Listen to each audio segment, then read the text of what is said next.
religions in the world. It was first taught in India some 2,500 years ago by a prince named Shakyamuni. He's sometimes called Siddhartha or Gautama. And the reason why Shakyamuni felt the need to come to a higher understanding of life and to share it with the world is because people suffer. He observed people suffering from the inevitable changes of life, aging, sickness, death. And he wanted to understand why this was so and how to alleviate suffering and help people become happy. So why is this ancient teaching from India still relevant to us today in this modern scientific technological world? Why do 13 million people joyfully practice? Why do we need it today? Well, we still have suffering in the world, right? We still have old age, sickness, death, poverty, discrimination, heartbreak. The Seahawks lose the Super Bowl, the Patriots lose the Super Bowl, the tax man comes, there's always something, right? Yeah. So we still want to be happy and reach our fullest potential. And since the teachings of Buddhism about how to overcome suffering and become happy have never been in conflict with science or with common sense, it's perfectly relevant for us in today's world, perhaps even more so than back then. Buddhism is a teaching about wisdom, about compassion, about hope. It's an optimistic and empowering philosophy and practice. It's about how we can develop a strong, peaceful, and happy life state that cannot be destroyed by life's inevitable ups and downs.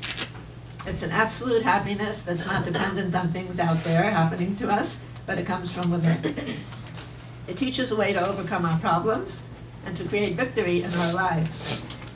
And the beauty of it is that this life state of absolute happiness, which is sometimes called enlightenment, can be achieved here and now, in this lifetime, just as we are, men and women, old and young, rich and poor, scholars and illiterate, black, white, green, whatever. We all have the equal potential to achieve it without donning saffron robes and shaving our heads and giving up all our worldly possessions and running away to a monastery. Now, although we know in theory that we each have the potential for this life state of inner happiness and fulfillment that we call our Buddha nature, it's sometimes hard for us to see it or believe in it, right? Or bring it out in our daily lives.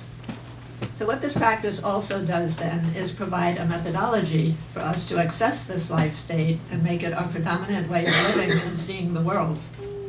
And this methodology is primarily to chant Nam Myoho Renge Kyo, which means I devote myself to the truth of the Lotus Sutra. The Lotus Sutra is the Buddha's teaching about the fundamental equality of all people and the ability of everybody to attain our highest potential or Buddhahood. And chanting this phrase enables us to call forth the state of life from within and to connect with it. And although we can chant anywhere and everywhere and at any time, to help us focus on our Buddha nature and keep it in mind every day, we like to open and close our day by chanting morning and evening. And we focus on a scroll that we saw before that's called the Gohonzan. That Gohonzan means an object worthy of respect. And it's just a piece of paper. It's not a magical object or an idol in any way, but it's really a symbol of the entire universe, all the good things and the bad things in it. And it has Nam Myoho Renge Kyo written down the middle to remind us that all things, even bad things, even our most serious and distressing problems, can be transformed into something positive if only they're viewed through our Buddha eyes. And this scroll, or the prototype of this scroll, was first written by a scholar and monk named Nichiren, who lived in the 13th century in Japan. And he's the one who first taught us the practice of chanting as a way to tap into our Buddha nature. So the teachings of Buddhism that we follow are called Nichiren Buddhism. And the organization that supports our practice, that helps us gather for meetings like this, to share basic human concerns and how best to address them in our ordinary daily life and to encourage one another and study with one another, is called the Soka Gakkai, or SGI. Soka Gakkai is a Japanese word which means Society for the Creation of Value in Our Lives. And it's a lay organization. We don't have priests, we don't have infallible authority figures.